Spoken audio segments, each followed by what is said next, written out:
Hello student, প্রণতি academy চ্যানেলে তোমাদের সকলকে স্বাগত। এখন আমি একটি সংস্কৃত গল্প বাংলায় সুন্দরভাবে অনুবাদ করে শোনাচ্ছি। তোমরা ভিডিওটি স্কিপ না করে শেষ পর্যন্ত দেখবে। আশা করি ভিডিওটি তোমাদের খুবই কাজে আসবে। তো চলো শুরু করি। গল্পটির নাম দস্যু রত্নাকর, তার মানে দস্যু রত্নাকরের কাহিনী। অস্তি পুরাকালে রত্নাকর নাম কশ্চিৎ দস্যু। পুরাকালে রত্নাকর নামে ক যুক্ত চিত, কশ্চিৎ মানে কোনো এক, দস্যু অস্তি মানে ছিল। তাহলে পুরাকালে রত্নাকর নামে কোনো এক দস্যু ছিল। স ধনলোভেন পথিকান নিহত্ত। স মানে সেই দস্যু রত্নাকর ধনলোভেন পথিকান নিহত্ত, ধনলোভের বশে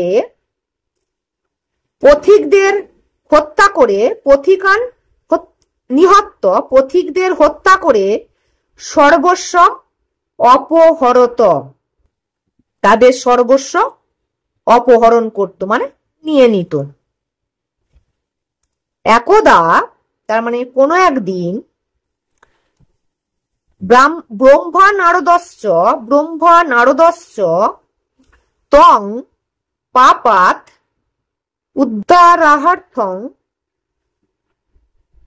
তার মানে একদিন ব্রহ্মা এবং নারদ তাকে পাপ হইতে উদ্ধারের জন্য তৎসমীপম উপগত, তার নিকট উপস্থিত হলো মানে গেল। কার নিকট? সেই দস্যু রত্নাকরের নিকট। সহ হি তৌ হন্তুম উদ্যতা। স এখানে দস্যু রত্নাকর তাদেরকে হত্যা করতে উদ্যত হলো মানে প্রস্তুত হলো। কাদেরকে হত্যা করতে? ব্রহ্মা এবং নারদকে। ব্রহ্মা তং নিষিদ্ধ অবদাত, ব্রহ্মা তাকে নিষেধ করে বলল বা বারণ করে বলল, মম প্রশ্নে ন উত্তরং দেহি, আমার প্রশ্নের উত্তর দাও, তত তারপর আবাং জহি, তারপর আমাদেরকে হত্যা করবে। কে বলল? ব্রহ্মা। ব্রহ্মা তাকে নিষেধ করে বলল, আমার প্রশ্নের উত্তর দাও, তারপর আমাদেরকে তুমি হত্যা করবে। কিং তব পরিজনা পাপ ফলং গ্রহিষ্যন্তি? কোয়েশ্চেন চিহ্ন। তোমার আত্মীয় পরিজনেরা কি তোমার এই পাপের ফল গ্রহণ করবে? গৃহঙ্গত্তা আত্মীয়ান এতৎ পৃচ্ছ, গৃহে গিয়ে বা ঘরে গিয়ে তুমি তোমার পরিজনদের বা আপনজনদের একথা বলো।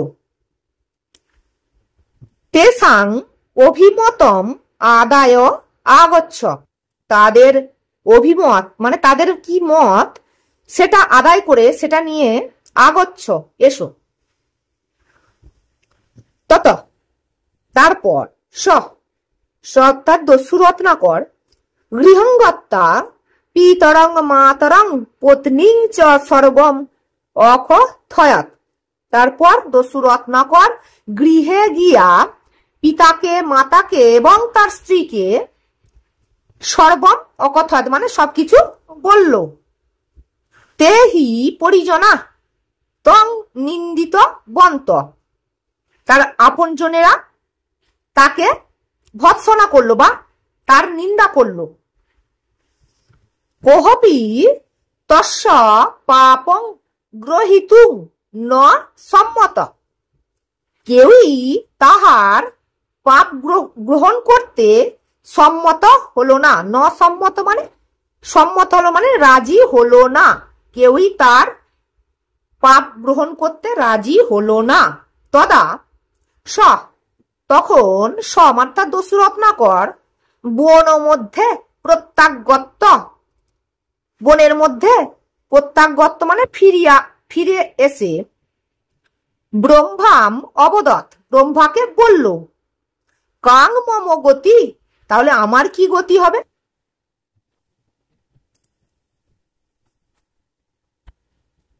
অত ব্রহ্মা নারদয় উপদেশেন স গভীরং অরণ্যং গত্তা।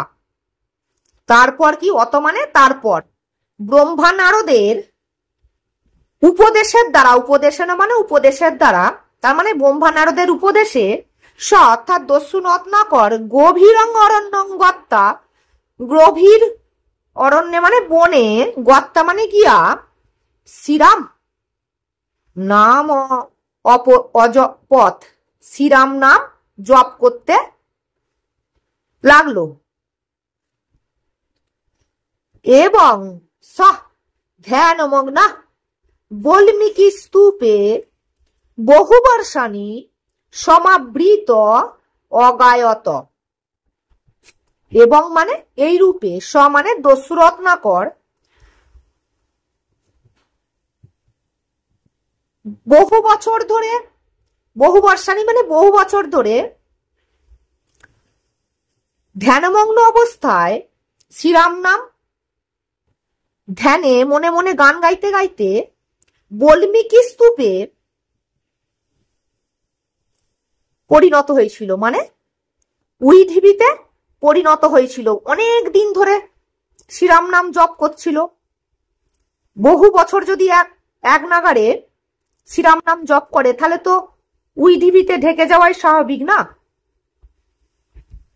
পরে দেখো, ব্রহ্মা নারদস্য তং বাল্মীকাত উন্মুক্তম অকুরুতাম। ব্রহ্মা এবং নারদ তং মানে সেই দস্যু রত্নাকরকে, বাল্মীকাত মানে সেই উইডিবি হতে, উন্মুক্তম অকুরুতম উন্মুক্ত করেছিল বা উদ্ধার করেছিল।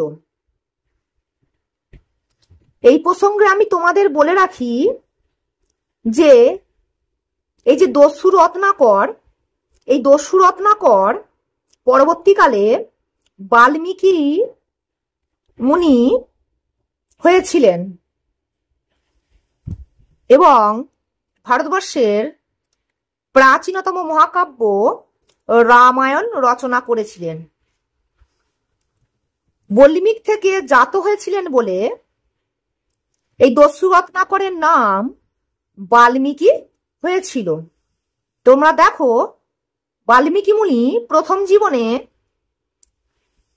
দস্যু রত্নাকর ছিলেন, কিন্তু পরবর্তীকালে ব্রহ্মা এবং নারদের উপদেশে শ্রীরাম নাম জপ করে পরবর্তীকালে